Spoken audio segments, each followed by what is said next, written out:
युवाओं के रोजगार के लिए जन स्वराज की क्या प्लान है? अभी प्रशांत जी उसके लिए तो काम कर रहे हैं। अभी देखिए, जब तक किसी भी कार्य को, बड़े कार्य को करने के लिए उसके लिए सरकारी व्यवस्था में जुड़ना सबसे पहली प्राथमिकता होता है। मान लीजिए आप किसी भी अपने दरवाजे पे, अपने घर पे अगर आप घर की ढलाई करवा सकती हैं, अपने दरवाजे को बनवा सकते हैं, लेकिन दरवाजे के सामने रोड बनवाने के लिए उसके लिए सरकारी फंड की जरूरत होती है। ठीक उसी तरीके से बिहार में व्यवस्था अगर बदलेगी तो प्रशांत जी रोजगार के लिए बहुत बड़े लेवल पे काम करेंगे और अभी उसमें काम कर भी रहे हैं। लेकिन उसके लिए पहले प्रशांत जी या जन स्वराज को सत्ता में आनी होगी, बिहार की व्यवस्था में आनी होगी, तब कुछ अच्छे करते हैं। किसी के माथे पे तो लिखा नहीं कि भैया हम आएंगे तो बहुत अच्छा ही कर देंगे, लेकिन लोकतंत्र में ये जनता के पास अधिकार है कि अगर जन स्वराज भी बाकी दलों की तरह साबित हुआ तो आप उसे 5 साल बाद दीजिए। जन स्वराज की व्यवस्था अगर नहीं बनती है तो जो लोग इससे जुड़े हुए हैं उनका भविष्य क्या होगा?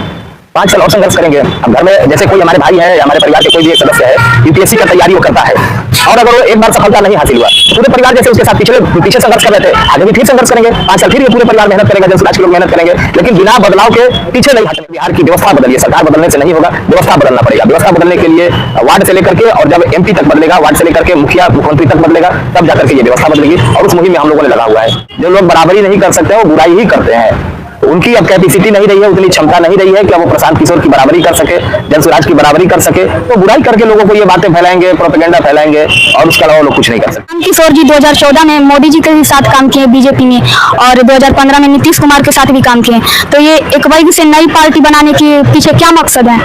भाई आप लोग केवल मोदी जी और नीतीश कुमार के बारे में बता रहे हैं। प्रशांत जी तो जगन मोहन रेड्डी के लिए भी काम किया है, प्रशांत जी तो कांग्रेस के लिए भी काम किया है, प्रशांत जी ने भाजपा के खिलाफ ममता बनर्जी के लिए भी काम किया है।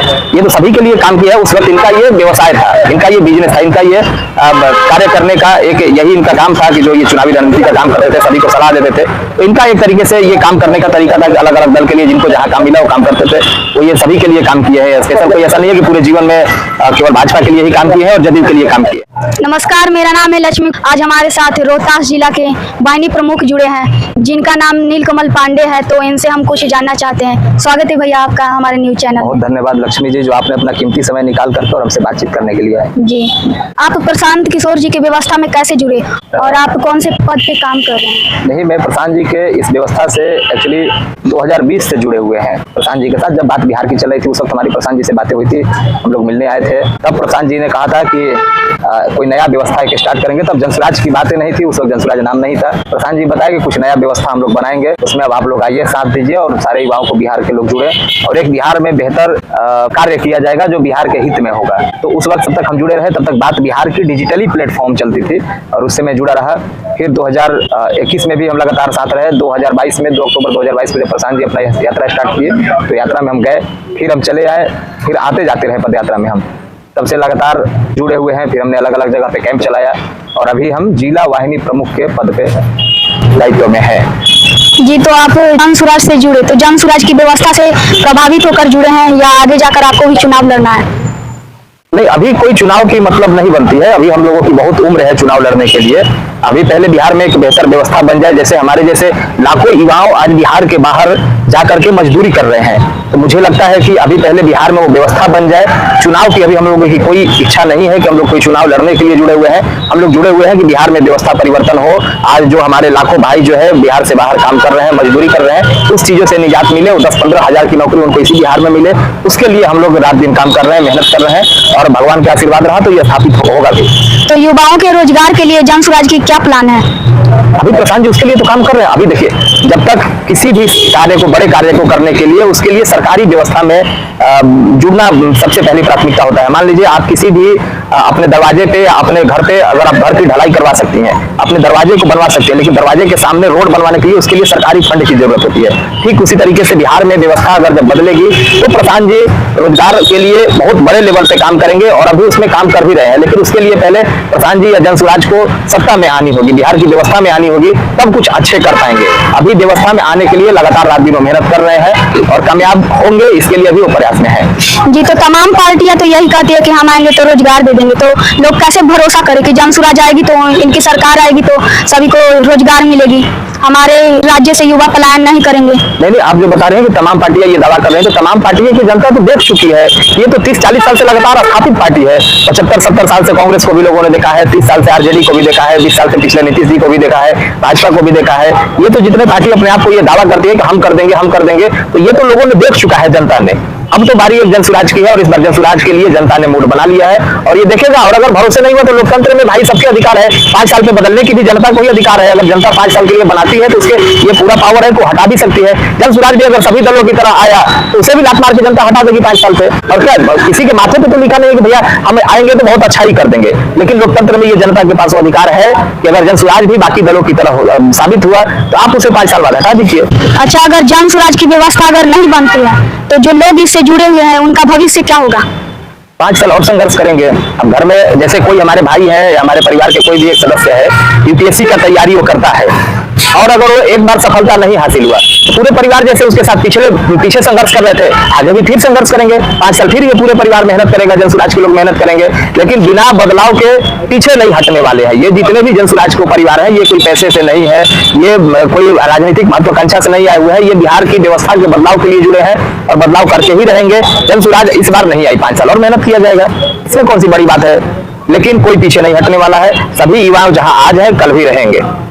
जो लोग अभी तक जनसुराज की विचारधारा से नहीं जुड़े हैं उनको आप क्या मैसेज देना चाहेंगे? नहीं, हम कहेंगे जितने भी लोग अभी नहीं जुड़े हुए हैं, जो इस विचारधारा के जनसुराज की इस विचारधारा से वंचित है, उनसे हम विनती करेंगे, आग्रह करेंगे कि भैया आप आइए। इस बिहार व्यवस्था की जो अब बिहार में ये अव्यवस्था फैली हुई है, इसके बिहार में एक बदलाव की प्रशांत जी ने मुहिम छेड़ा है। इस बिहार के बदलाव में आप लोग अपना योगदान दीजिए, अपना कंधा लगाइए और एक बार बिहार की व्यवस्था बदलिए। सरकार बदलने से नहीं होगा, व्यवस्था बदलना पड़ेगा। व्यवस्था बदलने के लिए वार्ड से लेकर के और जब एमपी तक बदलेगा, वार्ड से लेकर के मुखिया मुख्यमंत्री तक बदलेगा, तब जाकर के ये व्यवस्था बदलेगी और उस मुहिम में हम लोगों ने लगा हुआ है। चुनाव तो नजदीक आ रही है, तो प्रशांत किशोर क्या तैयारियां कर रही हैं? क्या बिहार बदलाव यात्रा जो निकल रही है सक्सेसफुल हो सकती है? बिल्कुल सक्सेसफुल होगी। अभी आप लगातार देखिए कि बिहार में अभी जो उद्घोष यात्रा हमारी चल रही है प्रशांत जी की, आप लगातार अगर किसी भी रैली का अगर आप उसका वीडियो देख ले, फोटोज देख ले, कोई भी फुटेज उठा करके आप देख ले, तो उसमें आपको समझ में आएगी कि जो 30 साल से स्थापित पार्टी है उसके पास भी इतने भीड़ नहीं आ रही, उतने जन समर्थन नहीं मिल रही है जो आज हमारे आदरणीय नेता प्रशांत जी को मिल रही है। लोगों ने इस बार मन बना चुका है कि जनसुराज के साथ वो लोग आएंगे और बिहार की व्यवस्था बदलेंगे। 11 अप्रैल को जो बिहार बदलाव रैली हुई थी उस पर विपक्षी पार्टी बोले थे कि ये रैली फ्लॉप हो गई क्योंकि गांधी मैदान में अधिकतर सीटें खाली रह गई थी। तो बोले थे कि प्रशांत किशोर की फिर दूसरी मुट्ठी खुल गई है, तो उस पर आप क्या कहना चाहेंगे? नहीं, बिहार बदलाव रैली को जो लोग फ्लॉप बता रहे हैं उनको ये भी बतानी चाहिए कि 12 घंटे तक पूरे पटने जाम रहे। ये तो जो और वो जो आपको फोटो या वीडियो दिखा रहे थे वो सुबह 10 बजे की वो लोग फोटो वीडियो दिखा रहे थे जो दिन का था। तब तक लोग अभी आ ही रहे थे। 2 लाख तकरीबन लोग यहाँ से उधर ही फंसे रह गए। कितने को प्रशासन आने नहीं दिया, जो आ गए उनको वहां तक पहुंचने नहीं दिया। मतलब उस तरीके से अव्यवस्था फैलाया गया प्रशासन के द्वारा। ये जो अभी सत्ता में बैठे हुए लोग हैं वो ये चाहते ही थे कि फ्लॉप कर जाए, लेकिन कहीं से जो लोग ये बता रहे हैं कि फ्लॉप हो गया है, तो अब बड़े बड़े जो पत्रकार बैठे हुए हैं, वरिष्ठ पत्रकार बैठे हुए, उन लोगों का भी अगर एक बार वो लोग देखेंगे तो उन लोगों ने ये बात कहा है कि प्रशांत जी ने तो पक्ष और विपक्ष दोनों के नाक में दम कर दिया है। 12 घंटे तक पटना जाम रहा। फ्लॉप कैसे हुआ भाई? अगर फ्लॉप होता तो 12 घंटे तक जाम कैसे होता पूरा पटना? तो ये जो बता रही है उनके पास कहने की जब कुछ नहीं है तो यही बातें करेंगे। जो लोग बराबरी नहीं कर सकते हैं वो बुराई ही करते हैं। उनकी अब कैपेसिटी नहीं रही है, उतनी क्षमता नहीं रही है कि अब वो प्रशांत किशोर की बराबरी कर सके, जनसुराज की बराबरी कर सके। तो बुराई करके लोगों को ये बातें फैलाएंगे, प्रोपेगेंडा फैलाएंगे और उसके अलावा लोग कुछ नहीं कर सकते हैं। प्रशांत किशोर जी 2014 में मोदी जी के भी साथ काम किए बीजेपी में और 2015 में नीतीश कुमार के साथ भी काम किए। तो ये एक वर्ग से नई पार्टी बनाने के पीछे क्या मकसद है? भाई आप लोग केवल मोदी जी और नीतीश कुमार के बारे में बता रहे हैं। प्रशांत जी तो जगन मोहन रेड्डी के लिए भी काम किए हैं, प्रशांत जी तो कांग्रेस के लिए भी काम किए हैं, प्रशांत जी ने भाजपा के खिलाफ ममता बनर्जी के लिए भी काम किए हैं।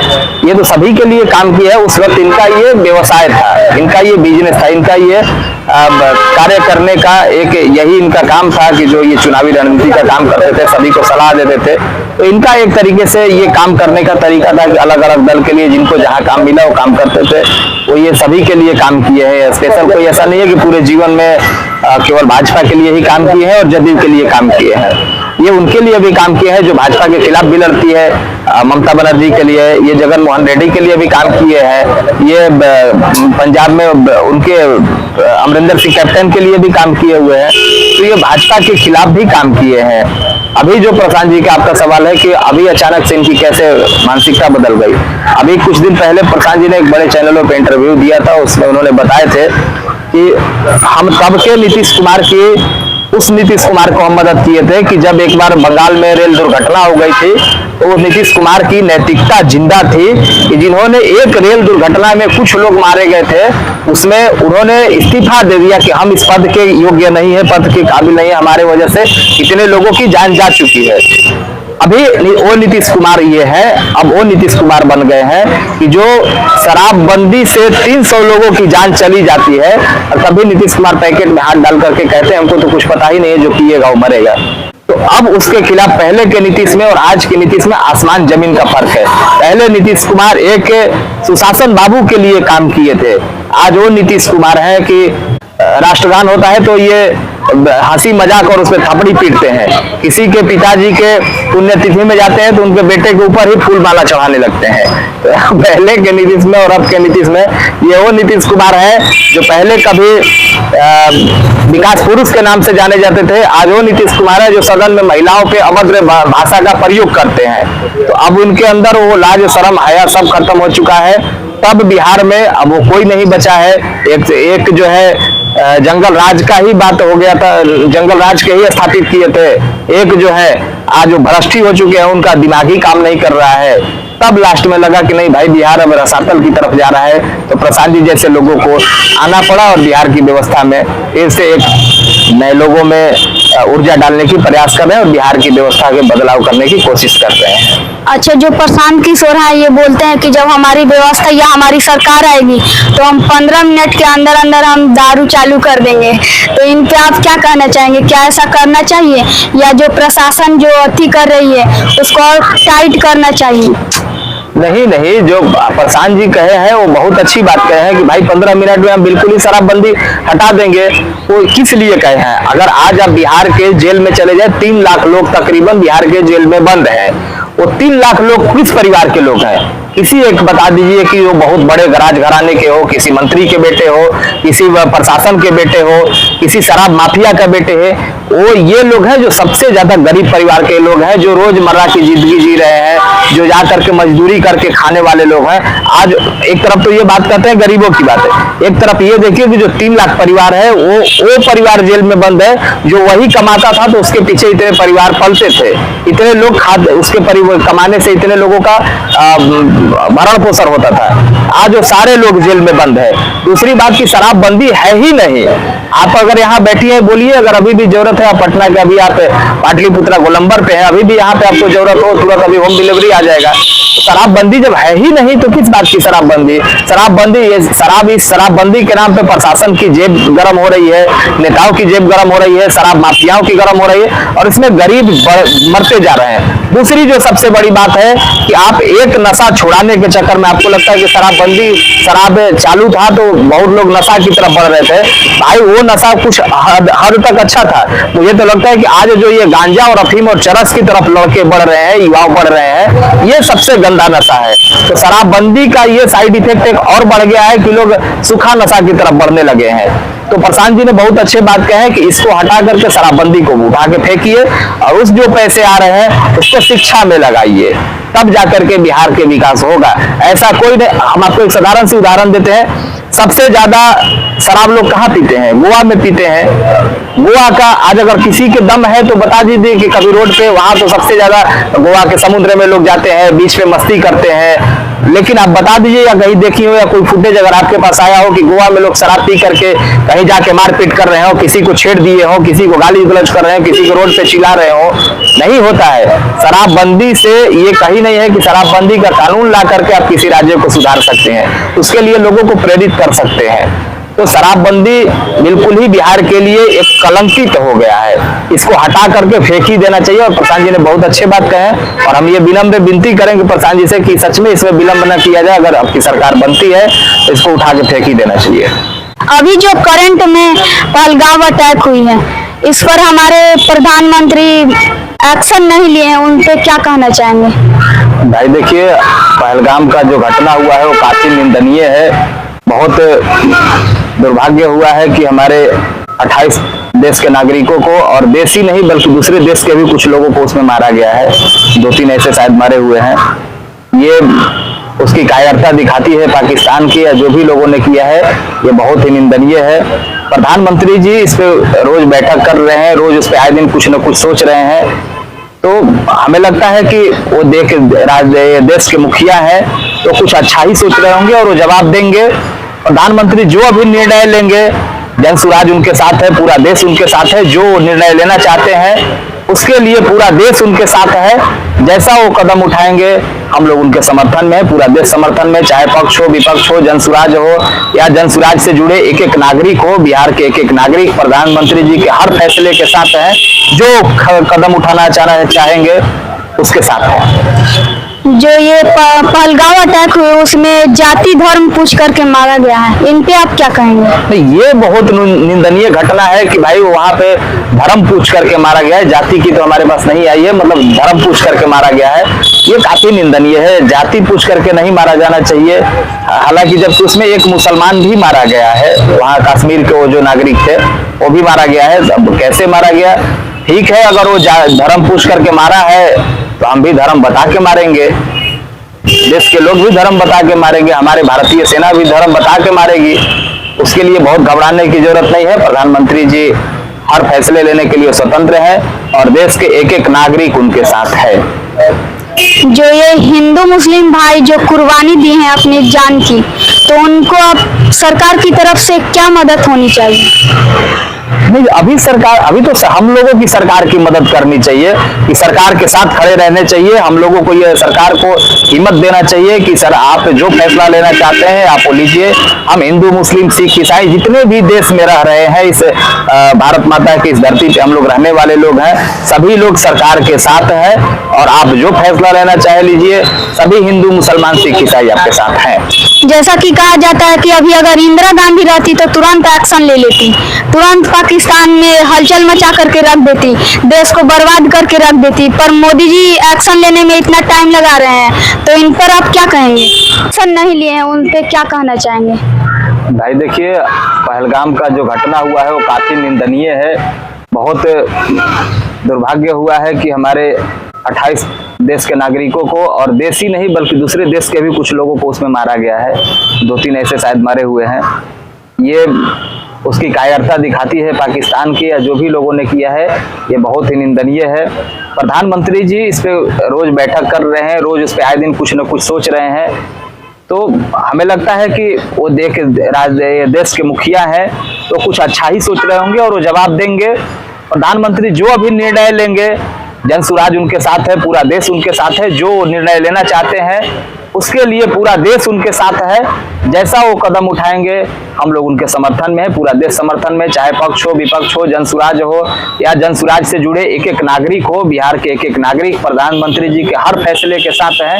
जो कदम उठाना चाहेंगे उसके साथ है। जो ये पहलगांव अटैक हुए उसमें जाति धर्म पूछ करके मारा गया है, इन पे आप क्या कहेंगे? नहीं, ये बहुत निंदनीय घटना है कि भाई वहां पे धर्म पूछ करके मारा गया है। जाति की तो हमारे पास नहीं आई है, मतलब धर्म पूछ करके मारा गया है, ये काफी निंदनीय है। जाति पूछ करके नहीं मारा जाना चाहिए। हालांकि जबकि उसमें एक मुसलमान भी मारा गया है, वहाँ कश्मीर के वो जो नागरिक थे वो भी मारा गया है। अब कैसे मारा गया, ठीक है, अगर वो धर्म पूछ करके मारा है तो हम भी धर्म बता के मारेंगे, देश के लोग भी धर्म बता के मारेंगे, हमारे भारतीय सेना भी धर्म बता के मारेगी।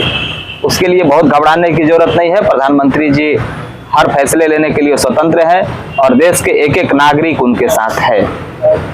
जो ये हिंदू मुस्लिम भाई जो कुर्बानी दी है अपने जान की, तो उनको अब सरकार की तरफ से क्या मदद होनी चाहिए? नहीं, अभी तो हम लोगों की सरकार की मदद करनी चाहिए, कि सरकार के साथ खड़े रहने चाहिए। हम लोगों को ये सरकार को हिम्मत देना चाहिए कि सर आप जो फैसला लेना चाहते हैं आप वो लीजिए। हम हिंदू मुस्लिम सिख ईसाई जितने भी देश में रह रहे हैं, इस भारत माता की इस धरती पे हम लोग रहने वाले लोग हैं, सभी लोग सरकार के साथ है और आप जो फैसला लेना चाहे लीजिए। सभी हिंदू मुसलमान सिख ईसाई आपके साथ हैं। जैसा कि कहा जाता है कि अभी अगर इंदिरा गांधी रहती तो तुरंत एक्शन ले लेती, तुरंत पाकिस्तान में हलचल मचा करके रख देती, देश को बर्बाद करके रख देती, पर मोदी जी एक्शन लेने में इतना टाइम लगा रहे हैं, तो इन पर आप क्या कहेंगे? देखिए, इंदिरा गांधी के टाइम में वो बात सही है कि इंदिरा गांधी जी ने एक्शन ली थी और ले लेती, लेकिन अभी मोदी जी भी जो है, देखिए एक जो मुखिया होता है देश का, घर का, आप साधारण सी घर के अगर आप मुखिया को देख लीजिए, तो जो घर के मालिक होते हैं बहुत आगे पीछे सोच करके चलते हैं। मोदी जी भी जो है ऐसा नहीं है कि उन्होंने एक्शन लेने के मूड में नहीं है, अगर आज वो एक्शन ले ही ले तो उससे उनका क्या बिगड़ने वाला है व्यक्तिगत, वो तो भाई प्रधानमंत्री आज भी है कल भी रहेंगे, उनसे उनका बहुत कुछ नहीं बिगड़ने वाला है, लेकिन वो कुछ सोच समझ करके ही अभी तक चुप हैं। लेकिन हमें नहीं लगता है कि वो चुप रहेंगे और भारत सरकार डट करके उसका जवाब देगी। थोड़ा कुछ प्री प्लानिंग करके कुछ बड़ा करने के लिए, देखिए कुछ बड़ा करने के लिए जो होता है ना, वो कुछ बड़ा उसके लिए सोचना पड़ता है, बड़ा समय लगता है। तो प्रधानमंत्री जी जो अभी इस बार भारत की सेना जो जवाब देगी वो कुछ बड़ा जवाब देगी, और इस बार ऐसे जवाब देने वाली है कि जो पाकिस्तान या उसके जो पाकिस्तान के जो समर्थन करने वाले लोग हैं वो कभी कल्पना भी नहीं किया होगा कि भारत इस तरीके से जवाब देगा।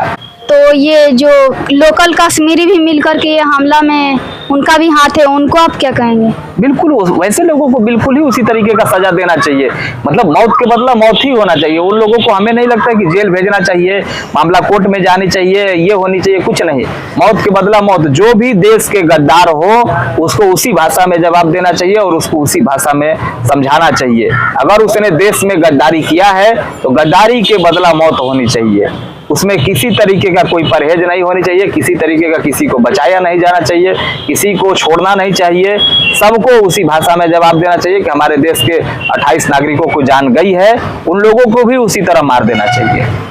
ये थे हमारे साथ जन स्वराज के वाहिनी प्रमुख।